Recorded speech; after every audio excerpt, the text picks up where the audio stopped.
So good morning guys. और सबसे पहले आप सभी को wish you very happy Diwali. तो इसी पावन पर्व पे हम स्टार्ट करते हैं आज की हमारी क्लास, जिसमें हम बात करेंगे 24 अक्टूबर के इंपॉर्टेंट करंट अफेयर्स को। तो इस प्रश्न में आपसे पूछ रहे हैं, हाल ही में भारत में 7वां आयुर्वेद दिवस ये कब मनाया गया? तो आंसर होगा 23 अक्टूबर को।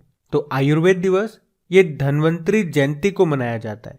धन्वंतरी, इन्हें हिंदू चिकित्सा का देवता माना जाता है।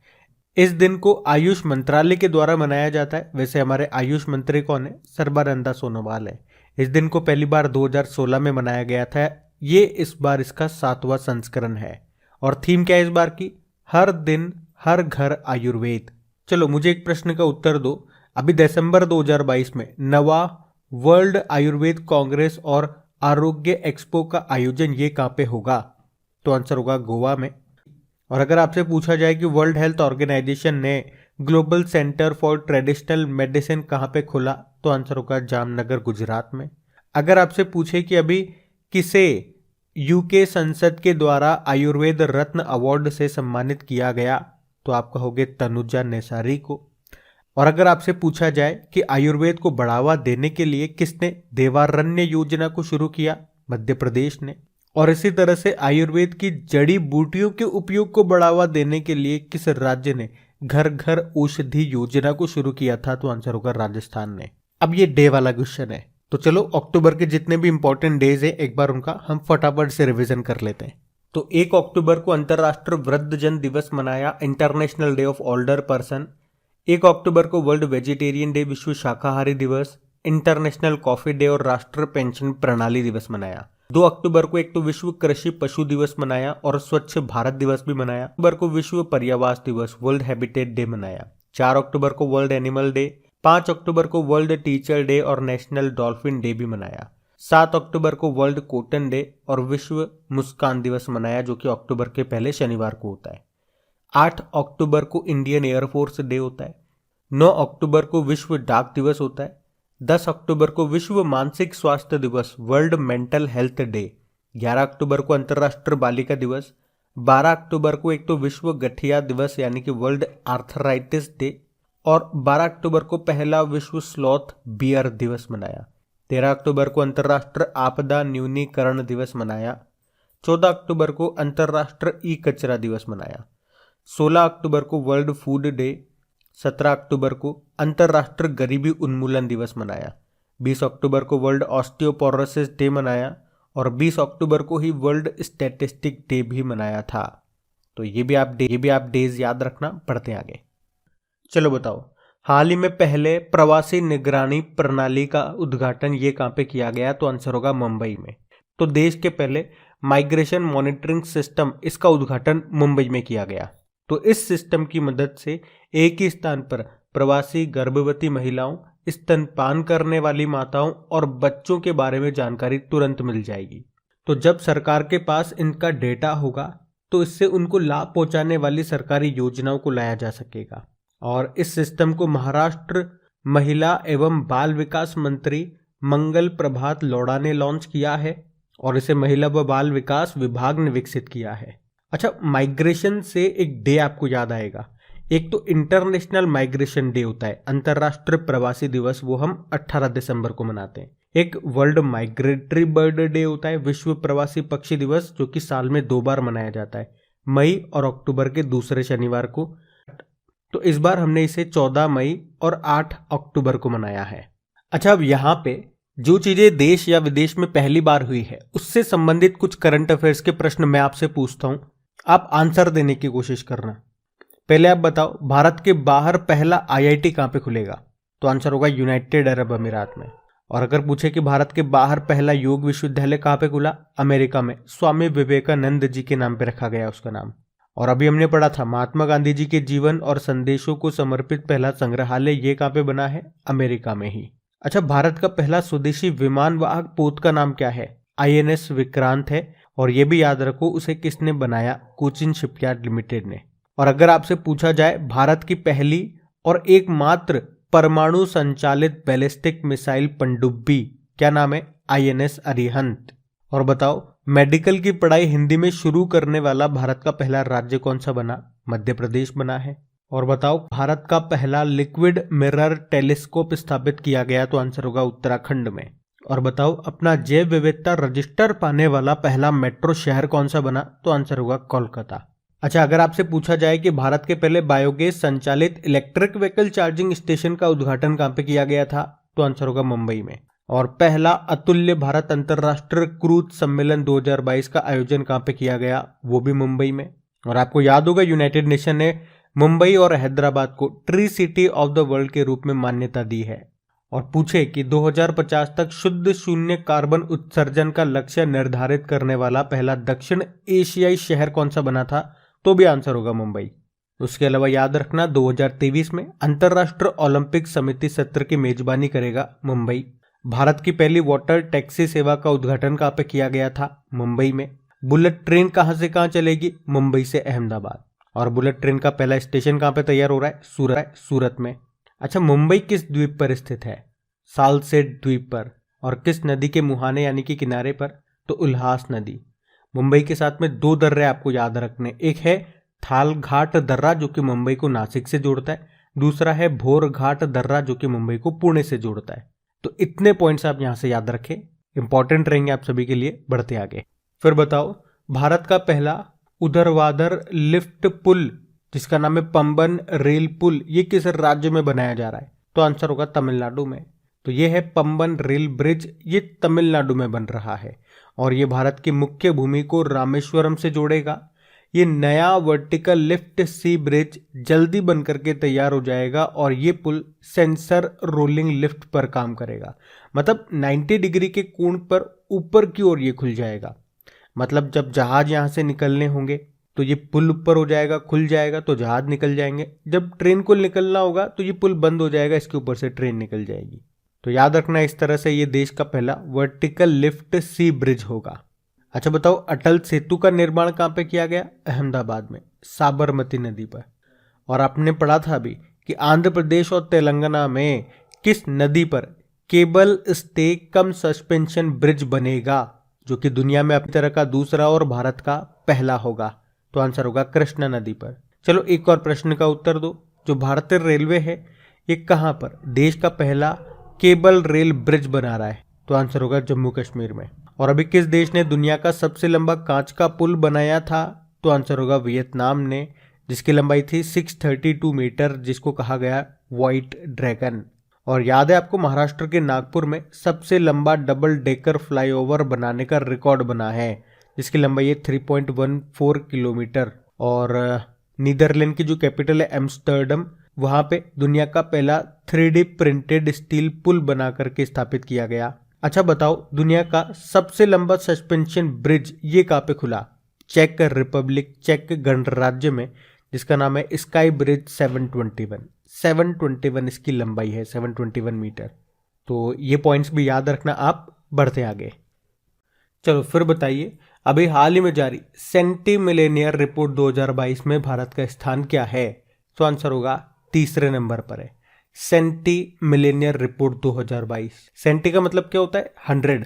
तो ये रिपोर्ट बताती है कि किस देश के कितने लोगों की संपत्ति $100 मिलियन है या उससे ज्यादा है। तो इसमें इसने बताया कि अमेरिका पहले स्थान पर है, मतलब अमेरिका में सबसे ज्यादा ऐसे लोग हैं जिनकी संपत्ति $100 मिलियन से ज्यादा है। दूसरे नंबर पे चाइना है और अब तीसरे नंबर पे आ गया है भारत। मतलब पूरी दुनिया में अगर बात करोगे तो 25,490 करोड़पति हैं, उनमें से 1,132 भारत से हैं। पूरे अमेरिका में ऐसे करोड़पतियों की संख्या कितनी है, तो आंसर होगा 9,730। चाइना में है 2021 और भारत में है 1,132। इस रिपोर्ट में यह भी कहा गया कि 2032 तक भारत करोड़पतियों की संख्या में चाइना को भी पछाड़ देगा। अच्छा वैसे तो आपको पता है हम कई बार रैंकिंग एंड इंडेक्सेस के प्रश्नों को रिवाइज कर चुके हैं जब भी इस तरह का प्रश्न आता है। तो आज मैं आपसे 2-3 प्रश्न पूछ लेता हूं रैंकिंग एंड इंडेक्सेस को लेकर के, आप उनके उत्तर देने की कोशिश करो। जैसे कि पहला प्रश्न आप बताओ, पर्यावरण प्रदर्शन सूचकांक में भारत का स्थान क्या था और टॉप पे कौन रहा। वर्ल्ड प्रेस फ्रीडम इंडेक्स में भारत का स्थान क्या था और टॉप पे कौन सा देश रहा। और तीसरा प्रश्न है, वर्ल्ड कॉम्पिटिटिवनेस इंडेक्स आया, उसमें भारत कौन से स्थान पे रहा और टॉप पे कौन रहा? ये 3 प्रश्नों के उत्तर आप दे दो। और अगर आप में से कोई स्टूडेंट इस वीडियो को पहली बार देख रहा है, क्रैक एग्जाम चैनल को फर्स्ट टाइम देख रहे हैं, तो आपको बता दूं, टॉपिक वाइज करंट अफेयर्स का क्विज बना करके अपलोड कर दिया गया है आपकी क्रैक एग्जाम एप्लीकेशन पे। जब आप एप्लीकेशन खोलोगे तो वहां पे टॉपिक वाइज वाला एक सेक्शन होगा, उसके अंदर जाओगे ना तो 2021 और 2022 का फोल्डर मिलेगा। 2022 के अंदर जाना, वहां पे अलग अलग टॉपिक्स पे आपको फोल्डर मिल जाएंगे। जैसे कि आप रैंकिंग एंड इंडेक्सेस वाले फोल्डर पे गए तो 2022 में जितने भी आपने रैंकिंग एंड इंडेक्सेस पे प्रश्न पढ़े होंगे वो सारे आपको वहां मिल जाएंगे। बुक्स एंड ऑथर वाले पे जाओगे, अपॉइंटमेंट्स अवार्ड्स किस पे भी जाओगे तो उससे संबंधित 2022 में जो भी प्रश्न आपके करंट अफेयर्स में आपने पढ़े हैं वो आपको सारे वहां पे मिल जाएंगे। उसी तरह से अभी डेली टॉप 10 स्टैटिक प्रश्न की सीरीज हमने स्टार्ट कर रखी है, जो इसमें शायद 6-7 दिन हो गए। डेली आपको 10 स्टैटिक प्रश्न मिल जाते हैं, और 10 स्टैटिक भी कौन से वाले? वो स्टैटिक जो आपके करंट अफेयर से निकलते हैं। उसके अलावा आपके लिए साइंस की सीरीज हमने स्टार्ट कर दी है, वो भी ऐसे प्रश्न लिए जा रहे हैं जो आपके कहीं ना कहीं एग्जाम में ही पूछे गए हैं। प्रीवियस ईयर आप कह सकते हो साइंस के प्रश्न है वो। तो ये सब चीजें चल रही है। अब ये डिपेंड करता है आप में से कौन लोग इनका फायदा उठाएंगे और कौन सिर्फ इंतजार करते रह जाएंगे, सोचते रह जाएंगे। ये डिपेंड करता है स्टूडेंट टू स्टूडेंट। तो अगर मेरी मेहनत अच्छी लग रही है तो प्लीज इन वीडियोस को लाइक जरूर करा करें और अपने दोस्तों के साथ में जरूर शेयर करें, क्योंकि आप लोगों का अगर पॉजिटिव रेस्पॉन्स रहेगा, आप लोग सपोर्ट करोगे वीडियोस को, तो मुझे भी मेहनत करने में मजा आएगा। वरना आप देख रहे हो वीडियोस को भी रेस्पॉन्स नहीं मिल रहा है, आप लोग शेयर नहीं कर पा रहे हो, सपोर्ट नहीं मिल पा रहा, वरना फिर एक दिन ऐसा आएगा कि मेरे को भी लगेगा, मैं भी हार मान जाऊंगा कि चलो छोड़ो, कोई फायदा नहीं है इसे बनाने से, बंद करते हैं इनको। क्योंकि यूट्यूब में बड़े बड़े चैनल्स हैं जिनके लाखों आपको व्यूज आ जाते हैं, लेकिन इतनी मेहनत करने के बावजूद भी, आप लोगों के लिए सेपरेट क्विज पीडीएफ सब देने के बावजूद भी हमारे को रेस्पॉन्स नहीं मिल पा रहा, तो फिर इससे बेहतर होगा कि क्विट ही कर दें, इसे बंद ही कर दें। तो अगर आप चाहते हो ऐसा दिन ना आए तो सपोर्ट तो आपको करना पड़ेगा, क्योंकि हमेशा एक हाथ से ताली नहीं बजती है, दूसरा हाथ तो आपको भी आगे बढ़ाना पड़ेगा। चलिए अभी बढ़ते हैं आगे। चलो फिर बताओ, अभी हाल ही में हरियाणा सरकार ने किस दिन को नो मीटिंग डे के रूप में घोषित किया है? तो आंसर होगा मंगलवार को। तो अभी हरियाणा की सरकार ने राज्य सिविल सचिवालय और चंडीगढ़ पंचकुला स्थित प्रधान कार्यालयों में अधिकारियों तक जनता और निर्वाचित प्रतिनिधियों की आसानी से पहुंच सुनिश्चित करने के लिए हर मंगलवार को नो मीटिंग डे के रूप में घोषित करने का ऐलान किया है। वहीं सरकार ने सभी विभागों के प्रमुखों को हर हफ्ते एक दिन फील्ड में, यानी कि जनता के बीच में बिताने का निर्देश भी दे दिया। कौन से दिन को? मंगलवार को। अच्छा बताओ, अभी किस दिन को गिनीज वर्ल्ड रिकॉर्ड्स ने सप्ताह का सबसे बुरा दिन घोषित किया? तो आंसर होगा सोमवार को। अब बात यहाँ पे हरियाणा की है, तो ये रहा मैप में हरियाणा। तो हरियाणा की कैपिटल है चंडीगढ़, मुख्यमंत्री है मनोहर लाल खट्टर, और यहाँ के गवर्नर कौन है? बंडारू दत्तात्रेय। अभी आप जानते हो खेलो इंडिया यूथ गेम्स 2021 का आयोजन ये हरियाणा के पंचकुला में हुआ था, जिसका शुभंकर मैस्कॉट था धाकड़, उसमें पहले स्थान पे हरियाणा रहा। और अभी 5वां संस्करण कहाँ पे होगा इसका? ये मध्य प्रदेश में होगा। अभी हरियाणा सरकार ने ही vehicle movement tracking system mobile application को भी लॉन्च किया था, और ई अधिगम योजना को भी शुरू किया हरियाणा ने, जिसमें वो टैबलेट बांटेगी बच्चों को। और 35वां सूरजकुंड अंतर्राष्ट्रीय शिल्प मेले 2022 का आयोजन ये हुआ था हरियाणा के फरीदाबाद में, जिसमें थीम राज्य जम्मू कश्मीर था और भागीदार देश पार्टनर कंट्री था उज्बेकिस्तान। और भारत का पहला वर्ल्ड पीस सेंटर ये कहाँ पे स्थापित होगा? गुरुग्राम में। और गुरुग्राम से याद आएगा, इंटरनेशनल सोलर अलायंस का हेडक्वार्टर मिलेगा गुरुग्राम में। पहला ग्रेन एटीएम ये स्थापित किया गया गुरुग्राम में। भारत का पहला मत्स्य पालन व्यवसाय इंक्यूबेटर ये गुरुग्राम में लॉन्च किया गया। गुरुग्राम की पहली महिला पुलिस आयुक्त कौन बनी? कला रामचंद्रन बनी। गुरुग्राम के लिए बेटी बचाओ बेटी पढ़ाओ का ब्रांड एम्बेसडर बनाया गया तनिष्का कोटिया को, ये शतरंज प्लेयर है।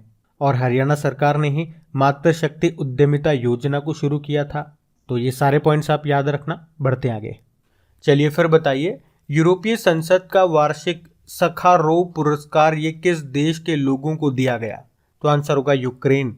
तो यूरोपीय संसद ने अभी यूक्रेन के लोगों को रूस के आक्रमण के खिलाफ उनकी लड़ाई का सम्मान करने के लिए विचार की स्वतंत्रता के लिए अपने वार्षिक सखारोव पुरस्कार से सम्मानित किया है। इसमें जो पुरस्कार राशि है ये 50,000 यूरो की होती है, जिसे यूक्रेनी नागरिक समाज के प्रतिनिधियों को दिया जाएगा। और ये यूरोपीय संघ का शीर्ष मानवाधिकार पुरस्कार है सखारोव पुरस्कार। अच्छा, अभी आपको याद होगा यूक्रेन की एक संस्था है जिसे अभी नोबेल पीस प्राइज मिला था, नाम बताओगे उसका? Centre for civil liberties. और रशिया की एक संस्था है मेमोरियल, उसे भी मिला था। और एक बेलारूस के मानवाधिकार कार्यकर्ता हैं एलएस बियालियात्स्की, जिनको इस बार का पीस प्राइज मिला था, नोबेल पीस प्राइज मिला था। ये आप याद रखना। बढ़ते आगे। चलो बताओ, हाल ही में किस भारतीय अमेरिकी को उत्तरी कैरोलिन का शीर्ष राजकीय सम्मान मिला? तो आंसर होगा स्वदेश चटर्जी को। तो अभी भारतीय अमेरिकी उद्यम है स्वदेश चटर्जी, जिनको अमेरिकी राज्य नॉर्थ कैरोलिन का शीर्ष सम्मान मिला है। तो नॉर्थ कैरोलिन के जो गवर्नर हैं रे कूपर, उन्होंने 75 वर्षीय स्वदेश चटर्जी को order of the long leaf pine से सम्मानित किया है। उन्हें पिछले 3 दशक में अमेरिका और भारत के संबंधों को मजबूत करने में उनके योगदान के लिए ये सम्मान मिला है। बाकी आप जानते हो माधव हाड़ा 32वें बिहारी पुरस्कार से इनको सम्मानित किया गया। सृष्टि बख्शी भारतीय महिला अधिकार कार्यकर्ता हैं ये, जिन्होंने जीता है चेंज मेकर पुरस्कार।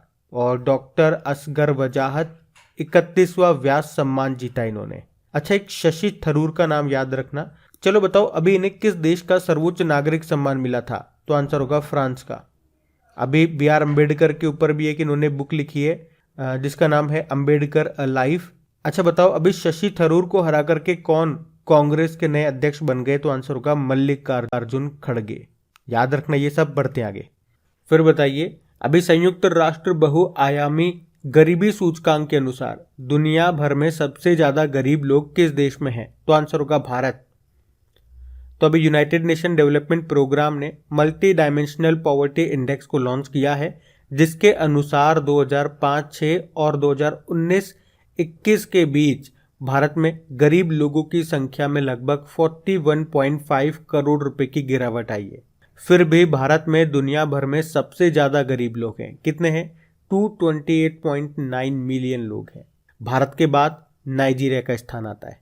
और ये किसके अनुसार हम बात कर रहे हैं? संयुक्त राष्ट्र बहुआयामी गरीबी सूचकांक के अनुसार, यानी कि यूनाइटेड नेशन डेवलपमेंट प्रोग्राम के मल्टी डायमेंशनल पॉवर्टी इंडेक्स के अनुसार बात कर रहे हैं। ये ध्यान रखना। बढ़ते आगे।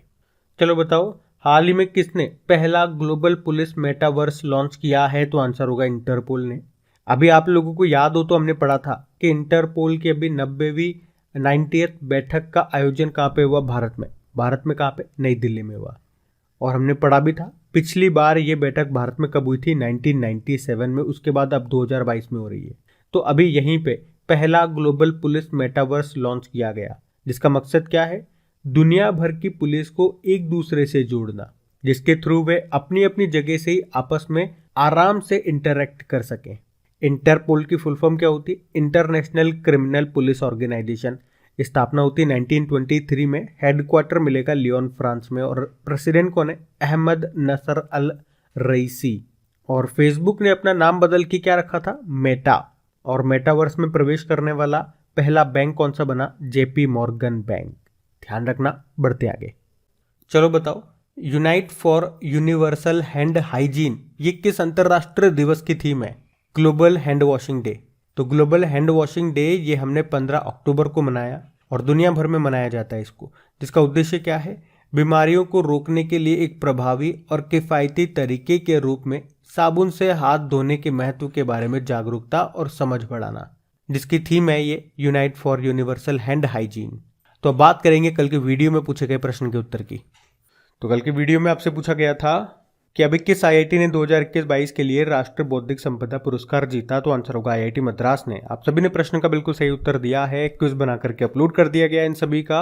PDF भी आपको मिल जाएगी करेक्ट एग्जाम एप्लीकेशन में, जिसका लिंक कहाँ पर है? नीचे डिस्क्रिप्शन बॉक्स में है। टेलीग्राम का लिंक चाहिए तो वो भी आपको मिल जाएगा डिस्क्रिप्शन बॉक्स में। अब ये रहा आज का आपका होमवर्क प्रश्न।